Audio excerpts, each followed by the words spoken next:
তো বন্ধুরা, তোমাদেরকে যেরকম বলেছিলাম যে ইঞ্জিনিয়ারিং মেকানিক্স যে সাবজেক্টটি তোমাদের রয়েছে, সেই সাবজেক্টটি একটা অত্যন্ত গুরুত্বপূর্ণ সাবজেক্ট তোমাদের প্রত্যেকের জন্য। যারা প্রথমবার এই সাবজেক্টটি পড়ছো তাদের হয়তো অসুবিধা হবে, কিন্তু তোমরা যদি এই সাবজেক্টটিকে গুরুত্বপূর্ণভাবে আলোচনা করো তাহলে এই সাবজেক্টটি কিন্তু একটা সহজ সাবজেক্টে পরিগণিত হবে। এবং সত্যি বলতে গেলে এই সাবজেক্টটিতে অ্যানালিটিক্যাল নিউমেরিক্যাল প্রশ্নের প্রবাবিলিটি অনেক বেশি থাকে। তাই আমি অলরেডি এর আগে পার্ট 1, পার্ট 2, পার্ট 3 এবং পার্ট 4 দিয়েছি। তাই পার্ট 5টা দেখার আগে সেই পার্টগুলো তোমরা দেখে আসলে আশা করছি তোমাদের কোশ্চেন সম্বন্ধে যে ধারণা সেটা ক্লিয়ার হয়ে যাবে। তো চলো দেখা যাক পার্ট 5-এ তোমাদের জন্য কি কি প্রশ্ন রাখা হয়েছে ফাইনাল পার্টে। দেখো, পার্ট 5-এর 22 নম্বর প্রশ্ন থেকে শুরু হচ্ছে। 22 নম্বর প্রশ্নের প্রথম পার্টে কি বলছে দেখো, define coefficient of friction and angle of repose. Angle of repose এবং কোঅফিসিয়েন্ট অফ ফ্রিকশনকে ডিফাইন করতে বলা হয়েছে। ভালো প্রশ্ন, ইম্পর্টেন্ট। ঠিক আছে, নেক্সট দেখো তার সাথে কি বলছে, স্টেট ইউজেস অফ ফ্রিকশন।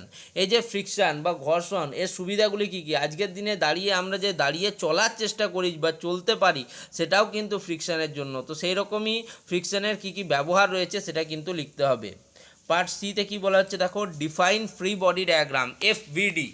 এফবিডি বা ফ্রি বডি ডায়াগ্রাম বলতে কী বোঝো সেটা কিন্তু লিখতে হবে। খুব খুব ইম্পর্ট্যান্ট প্রশ্ন। পার্ট ডিতে দেখো, state any 2 types of beam along with sketch. তোমাকে যে কোনো 2 ধরনের বিমের ছবি অঙ্কন করতে হবে এবং তার ব্যাখ্যা করতে হবে। ঠিক আছে, প্রত্যেকটা প্রশ্ন 2 মার্কস করে, টোটাল 2 + 2 + 2 + 2 8 মার্কস। নেক্সট চলে যাব কোশ্চেন নাম্বার 23-এ। কোশ্চেন নাম্বার 23-এ দেখতে পাচ্ছ 3টে পার্ট। পার্ট এ কি বলছে, state analytical conditions of equilibrium of coplanar concurrent system. Okay, analytical condition করতে হবে ইকুইলিব্রিয়াম অফ কোপ্লেনার কনকারেন্ট সিস্টেমের ক্ষেত্রে। ভালো প্রশ্ন। পার্ট বিতে কি বলছে, differentiate between equilibrant and resultant force. খুব ইম্পর্টেন্ট, ইকুইলিব্রিয়াম এবং রেজাল্টেন্ট ফোর্সের মধ্যে ডিফারেন্সিয়েট করতে বলা হয়েছে। নাইস, ভালো প্রশ্ন। পার্ট সি কি বলছে দেখো, right analytical conditions of equilibrium for concurrent force system. Concurrent force সিস্টেমের ক্ষেত্রে অ্যানালিটিক্যাল কন্ডিশন লিখতে বলা হয়েছে। উপরে আমরা দেখলাম কোপ্লেনার কনকারেন্ট সিস্টেম, আর এটা শুধু কনকারেন্ট সিস্টেম। এইভাবেই কিন্তু প্রশ্ন ঘুরিয়ে দেয়। ঠিক আছে, স্টুডেন্টরা ঠিক বুঝতে পারে না প্রশ্নের ধরনটা এবং তার ফলে কিন্তু ভুল হয়। নেক্সট চলে যাব 24 নম্বর প্রশ্নতে। 24 নম্বর প্রশ্ন কি বলছে, একটা স্ক্রিউ জ্যাক আছে, আর screw jack lifts a load of 41.25 kilonewton. একটা স্ক্রিউ জ্যাক আছে, সেটা একটা লোডকে ধরে রেখেছে, লিফট করে রেখেছে, তার লোড হচ্ছে 41.25 kilonewton with an effort of 550 newton, এবং যার এফোর্ট হচ্ছে 550 newton. Applied at the end of the handle of 60 centimetre. 60 centimetre একটা হ্যান্ডেলে যে এফোর্ট অ্যাপ্লাইড করছে সেটা হচ্ছে 550 নিউটন।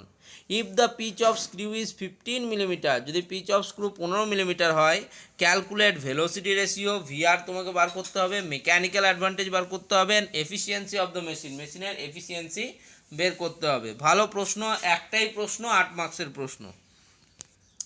কোশ্চেন নাম্বার 25-এ চলে যাব। কোশ্চেন নাম্বার 25-এর 4টে পার্ট দিয়েছে। পার্ট এতে কি বলছে দেখো, define moment, state its SI unit. Moment বলতে কি বোঝো এবং তার এসআই ইউনিট তোমাকে বর্ণনা করতে হবে। নেক্সট পার্ট বিতে কি বলছে দেখো, write the characteristics of force. ফোর্সের কী কী ক্যারেক্টারিস্টিক্স রয়েছে সেগুলো লেখো। ঠিক আছে, পার্ট সিতে কি বলছে দেখো, define couple and state its SI unit. Couple বলতে কি বোঝো এবং তার এসআই ইউনিট লেখো। এই কাপল ওই কাপল নয়, এটা আগেই বলে দিচ্ছি। ঠিক আছে, পার্ট ডিতে কি বলছে, ডিফাইন রেজাল্টেন্ট ফোর্স। রেজাল্টেন্ট ফোর্সকে ডিফাইন করতে বলা হয়েছে। তো তোমরা যদি দেখো, পার্ট 1, পার্ট 2, পার্ট 3, পার্ট 4 এবং পার্ট 5 একটা compact series of important questions কিন্তু আমি প্রোভাইড করেছি। এই 5টা পার্ট যদি কেউ ঠিকঠাকভাবে করে, ঠিকঠাকভাবে প্রিপেয়ার করে, তাহলে তার পক্ষে এক্সামিনেশান পাস করা ইজিয়েস্ট হবে। ইজিয়েস্ট আমি এটুকুই বলবো। ঠিক আছে, মাত্র 25টা প্রশ্ন দিয়েছি।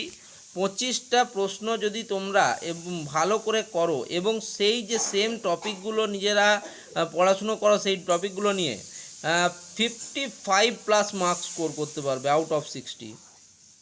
ঠিক আছে, তোমরা অনেকেই বলবে যে দাদা আমাদের তো লং কোশ্চেন মাত্র 40 মার্কসের আছে, 20 মার্কসের তো এমসিকিউ আছে। এই এই জিনিসগুলো পড়ে যাও, এই প্রশ্নগুলো বড় প্রশ্নগুলোই পড়ে যাও, তুমি দেখবে এভরি এমসিকিউ কিন্তু কমন পাবে, প্রত্যেকটা এমসিকিউ কমন পাবে। তাই জন্য বলছি 60-এর মধ্যে 55 তোলা এই প্রশ্নগুলো করার পর ইজিয়েস্ট হবে। ধন্যবাদ সকলকে।